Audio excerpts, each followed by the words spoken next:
Čovekuugodništvo. Starče, mene često buzima negodovanje. Kakvo negodovanje? To kada pomišljam zašto ne priznaju moj trud i tako se prema meni ophode. Kada čovjek radi nešto smireno sa ljubavlju i ne traži priznanje, moguće je da mu dođe neko negodovanje. To je ljudski, svakako nije ni to ispravno. Ali tada čovjek ima bar neke olakšavajuće okolnosti. Međutim, ako on zahteva priznanje od drugih, to je već jako loše. U tome ima egoizma, traženja svog prava i čovjekuugodništva. Koliko god možeš, drži se smireno. Sve što radiš treba da radiš sa usrđem, za Hrista, a ne iz čovjekuugodništva i taštine, da bi čula bravo od ljudi. Kada čovjek ne dobija bravo od ljudi i trudi se samo Boga radi, tada ga Bog još u ovom životu obasipa svojom preizobilnom blagodaću, a u budućem životu rajskim dobrima. Starče, da li u prilježnosti može da ima gordosti?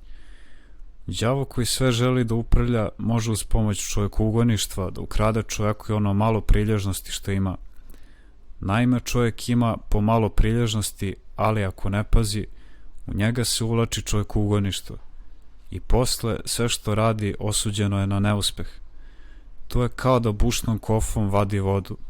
Međutim, ako shvati da se sve što radi oskvrnjuje čovjekuugodništvom, onda neće imati želju da čini nešto radi pokazivanja. Neće imati oči da vidi da li ga drugi pohvaljuju, niti uši da čuje šta pričaju za njega. Starče, ja ne mogu da razlučim da li nešto činim iz čistog usrđa ili iz čovjekuugodništva. Ono što je čisto, očigledno je. Kada je neko pokrenut čistim usrđem, ima unutrašnje osvedočenje, to jest u njemu počivaju spokojstvo i tišina, dok čovjekuugodništvo donosi uznemiranost, metež. Starče, pomisao mi kaže da padam u iskušenja, jer moje srce nije svecelo predano Bogu. Da, potkradate čovjekuugodništvo. Pokušaj da ne uplićeš čovjekuugodništvo u svako svoje dobro delo, kako bi imala čistu nagradu, bez zadržavanja od đavola i kako bi zadobila više unutrašnjeg mira. Preispitaj sa kakvim pobudama nešto činiš i čim shvatiš da se u svom postupanju rukovodiš čovjekuugodništvom, odmah se ustremi protiv njega. Ako se budeš podvizala onim dobrim podigom, očistit ćeš se od svake svetske pobude ko za svoj centar ima čovekovo ja.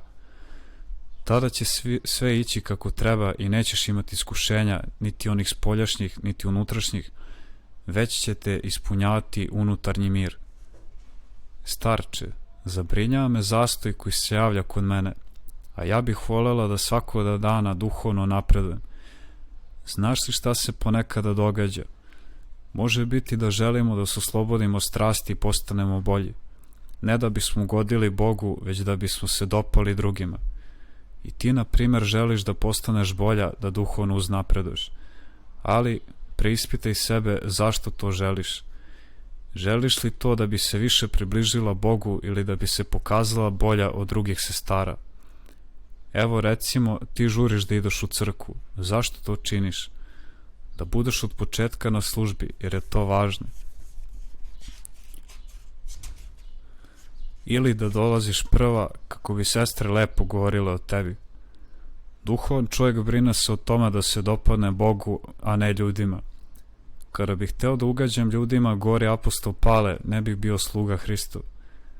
Starče, ja se stalno plašim toga da ne padnem u očima drugih, ali ne mislim o tome kako me Bog vidi, kako da uvećam strah Božji. Potrebna je trezvenost. U svakom tvom delanju, čak i u najmanjem pokretu, neka centar bude Bog. Obrati sebe u potpunosti Bogu. Ako zavoliš Boga, će ti neprestano biti zaokupljen time kako da ugodiš Bogu, kako da se dopadneš Bogu, a ne kako da se dopadneš drugim ljudima. To će ti mnogo pomoći da se oslobodiš teških okova čovjekuugodništva, koji za tebe predstavljaju prepreku ka uzvišenijem životu. A kada se budeš radovala zato što padaš u očima drugih ljudi, tada ćeš se unutar sebe naslađivati slatkim Isusom.